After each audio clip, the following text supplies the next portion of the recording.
The elegant cafe on the corner had begun to attract a diverse clientele, but Maria found herself hesitating at the entrance, uncertain whether to patronize the establishment despite its glowing reviews. The polished wooden sign above the door gleamed in the afternoon sunlight, and through the large windows, she could see patrons engaged in animated conversations over steaming cups of artisanal coffee. Her friend had recommended this place with enthusiasm, claiming it offered an authentic ambiance that chain establishments couldn't replicate.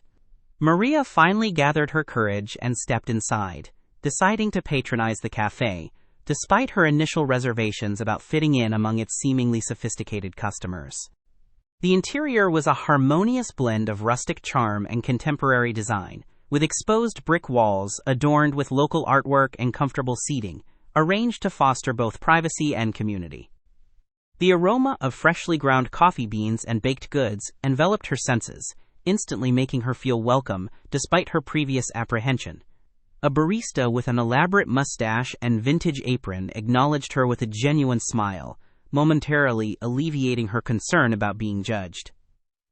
As Maria waited in line, she overheard a well-dressed businessman patronize the young barista, with condescending remarks about how to properly prepare an espresso. His voice carried a smug superiority as he lectured the increasingly uncomfortable staff member, who maintained a professional demeanor despite the customer's overbearing attitude. Other patrons exchanged uncomfortable glances, clearly disturbed by the man's inappropriate behavior in what had otherwise been a peaceful establishment. The manager, a woman with silver-streaked hair and a commanding presence, observed the situation with narrowing eyes from behind the counter.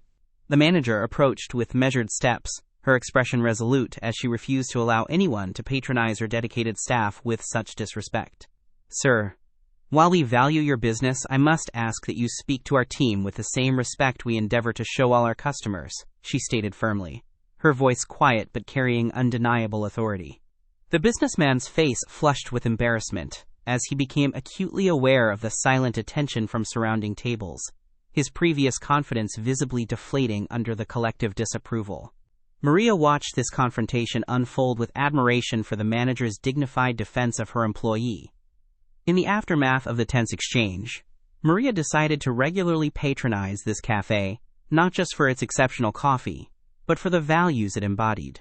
She sat by the window with her perfectly crafted latte, observing how the manager checked in on the young barista with genuine concern, and how other regular customers offered subtle gestures of support. The businessman had left without finishing his drink, but the atmosphere had returned to its warm conviviality, perhaps even strengthened by the shared experience. Maria made a mental note to bring her colleagues here next week, knowing that this was an establishment worthy of her continued patronage and advocacy.